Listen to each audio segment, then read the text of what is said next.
La signature de la charte de la transition, référentiel discuté et adopté par l'ensemble des forces de la nation le 14 octobre 2022, marque le début d'une nouvelle page de l'histoire d'un peuple engagé pour la défense de sa patrie. Sitôt à la tête de la magistrature suprême de notre pays, le capitaine Ibrahim Traoré va impulser une nouvelle dynamique dans la guerre contre l'hydre terroriste, véritable fléau du pays. À la cérémonie de prestation de serment, le capitaine annonce déjà la profondeur de son engagement contre les groupes armés terroristes qui endeuillent la nation depuis plus de 8 ans. Un gouvernement de combat est mis en place pour faire face aux défis. L'urgence, c'est la reconquête du territoire national pour un retour des milliers de déplacés internes dans leur localité d'origine. Pour gagner cette bataille vitale pour la survie de la nation, l'ensemble du commandement des forces armées nationales a décidé de taire leurs divergences et de parler le même langage pour un déploiement efficace des hommes sur le terrain de la lutte contre l'hydre terroriste. L'unité affichée du commandement ouvre ainsi la voie à des réformes et à une réorganisation nécessaire des forces combattantes pour plus d'efficacité sur le terrain. La création des bataillons d'intervention rapide, la création de nouvelles bases aériennes, le recrutement et la formation des forces de défense et de sécurité, le déploiement de 10 groupements d'unités mobiles d'intervention et le déploiement de 4 groupes d'action rapide de surveillance et d'intervention conjugués aux opérations de l'armée de terre ont permis un meilleur maillage du territoire et une meilleure coordination des opérations. Le recrutement massif des volontaires pour la défense de la patrie, VDP, 90 000 sur une prévision de 50 000, renforce la conviction du chef de l'État que seuls les Burkinabés déterminés et engagés peuvent venir à bout des groupes armés terroristes. En plus du recrutement et de la réorganisation des forces combattantes, les autorités de transition ont mis un point d'honneur au renforcement des capacités opérationnelles des unités combattantes. De l'armement, des moyens roulants et des vecteurs aériens ont été acquis pour soutenir l'engagement des troupes sur le terrain. En véritable leader, le président de la transition, le capitaine Ibrahim Traoré, n'hésite pas à descendre sur le terrain, soit pour encourager les éléments, soit pour participer aux opérations de reconquête du territoire. De Solenzo, en passant par Djibo, Fada et Bobo Dioulasso, le capitaine Ibrahim Traoré a toujours été auprès des soldats sur le terrain. Les échanges à l'état-major de la gendarmerie à Paspanga, à la direction générale de la police nationale, participent de la volonté du chef de l'État de créer cette cohésion nécessaire à une meilleure interaction des différentes unités sur le terrain des opérations. Et lorsque des soldats sont tombés ou blessés dans leur engagement pour la défense de la patrie, le chef suprême des forces armées nationales a toujours été présent pour encourager ou pour témoigner sa compassion à ses frères d'armes.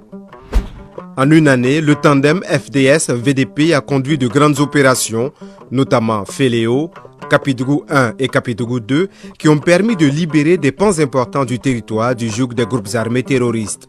De nos jours, plus de 192 000 personnes déplacées internes ont pu rejoindre leur localité d'origine. L'engagement et la détermination des forces combattantes ont permis également de ravitailler plusieurs localités à fort défi sécuritaire en vivres et en produits de première nécessité, apportant ainsi du réconfort et de l'espoir à de milliers de Burkinabés.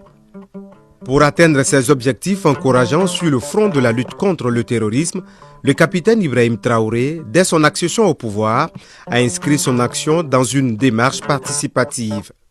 L'idée est de rassembler tous les Burkinabés autour des défis de la mère patrie. Les rencontres avec les différentes couches socio-professionnelles ont été une occasion pour le chef de l'État d'expliquer les enjeux et les défis de notre pays face à la double crise sécuritaire et humanitaire.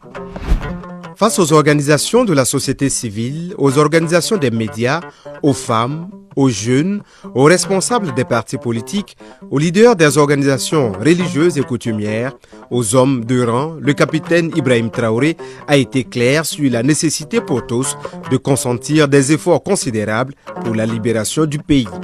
La compréhension et surtout l'appropriation de la problématique sécuritaire et humanitaire du pays a suscité un élan de solidarité et d'engagement sans précédent des Burkinabés autour des FDS et des VDP. Le fonds de soutien patriotique créé à cet effet a permis de mobiliser plus de 30 milliards de francs CFA au profit de l'effort de guerre. Le Burkina Faso a une population en majorité jeune. Conscient de l'importance et du rôle de la jeunesse dans la construction d'un Burkina nouveau, le président de la transition a décidé de créer les conditions pour une jeunesse responsable et épanouie. En prenant le flambeau de la jeunesse au mémorial Thomas Sankara, le capitaine Ibrahim Traoré s'est investi d'une mission. Offrir à la jeunesse les opportunités de sa pleine participation à la construction du pays. Que ce soit à l'université professeur Joseph Kizerbo à Ouagadougou ou à l'université de Fadangorma ou à l'occasion de la célébration de la Journée internationale de la jeunesse ou encore lors de ses sorties dans les régions à Kaya, à Bobo-Dioulasso, le président de la transition a toujours affirmé sa volonté et son engagement à être aux côtés des jeunes pour relever les défis de notre pays et du continent africain. Le lancement des bureaux, bilan de compétences et accompagnement au sein des instituts d'enseignement supérieur et de recherche, la création de Burkina Yunwisegre Meta et de Burkina Soudou Baoudé, suivi de la dynamisation des différents fonds d'accompagnement des projets des jeunes, traduisent cet engagement du chef de l'État en faveur de la jeunesse. Sur le plan sportif, les différentes rencontres avec les étalons dames et hommes ont été des occasions pour le capitaine Ibrahim Traoré de saluer les performances et la résilience des sportifs burkinabés qui défendent vaillamment les couleurs de la nation à travers différentes compétitions dans le monde. Convaincu que la souveraineté passe nécessairement par l'autosuffisance alimentaire, le chef de l'État a fait du développement de l'agriculture une priorité majeure de la transition. Dans cette perspective et en soutien aux efforts entrepris au niveau sectoriel, le chef de l'État a lancé l'initiative présidentielle pour la production agricole 2023-2024. Cette initiative volontariste du président de la transition a mobilisé 3000 militaires et supplétifs de l'armée ainsi que 4000 personnes déplacées internes sur 11 000 hectares pour une production d'environ 190 000 tonnes de céréales et de légumes. Pour amorcer un véritable développement de notre pays, le capitaine Ibrahim Traoré a misé sur la mobilisation des ressources domestiques, appelant ainsi chaque Burkinabé à y jouer sa partition. La création de l'Agence pour la promotion de l'entrepreneuriat communautaire, suivie du lancement du programme de l'entrepreneuriat communautaire par actionnariat populaire, participe de la volonté de bâtir un développement endogène et inclusif au bénéfice de tous les Burkinabés. La pose de la première pierre d'une usine de transformation de tomates à capitaux 100% burkinabé, issue de l'actionnariat populaire à Bobo-Dioulasso, est la traduction de cette vision d'un développement fait par des Burkinabés pour des Burkinabés prôné par le chef de l'État. L'économie burkinabé, en dépit des difficultés, a pu tenir le choc de l'inflation grâce à l'engagement du gouvernement de la transition et des acteurs du secteur privé. Là également, le chef de l'État a donné des instructions fortes qui ont permis de créer des conditions d'une économie au service de la nation.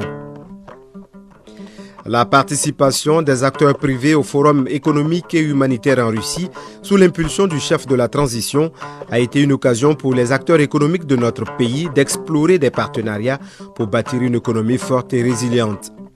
Dans le secteur de l'éducation, les victoires sur le front de la lutte contre le terrorisme ont permis la réouverture de plus de 500 écoles avec la réintégration de plus de 186 000 élèves.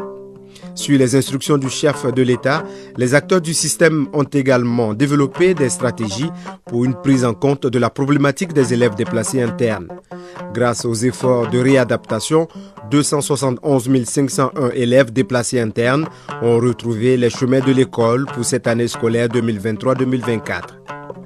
Sur le plan des infrastructures, le pays s'est engagé dans différents chantiers routiers dans la perspective d'améliorer la circulation dans les villes et entre les différentes localités du pays. L'accès aux soins de santé a été également le cheval de bataille du capitaine Ibrahim Traoré.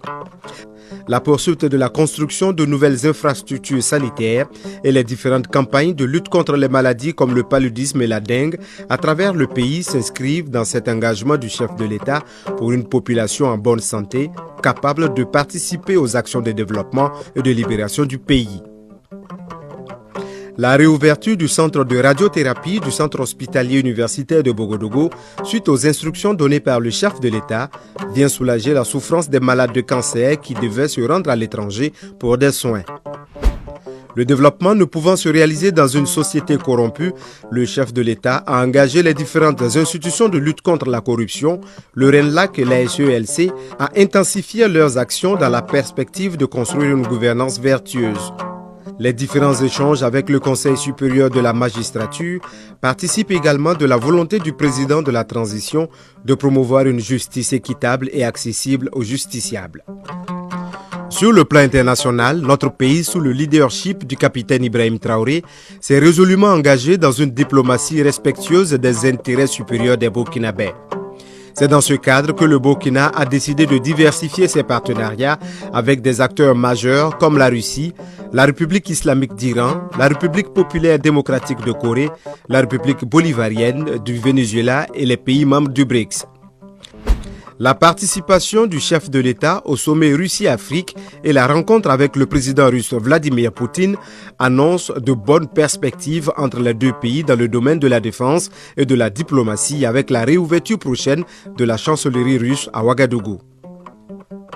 Sur le continent, la signature de la charte du Liptako, qui consacre la naissance de l'Alliance des États du Sahel, AES, est le témoignage de l'excellence des relations entre le Burkina Faso, le Mali et le Niger, qui partagent les mêmes défis sécuritaires et de développement.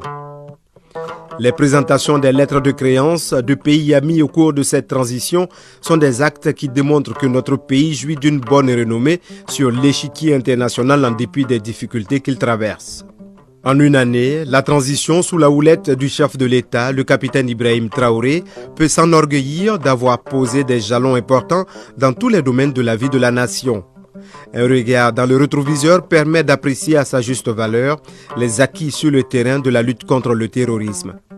Un des acquis majeurs de la transition en cours est sans doute la mobilisation patriotique des Burkinabés face aux enjeux de la survie de la nation. La dynamique des victoires sur les groupes terroristes, l'engagement des Burkinabés et la vision éclairée du capitaine Ibrahim Traoré augurent de meilleurs lendemains pour notre chère patrie.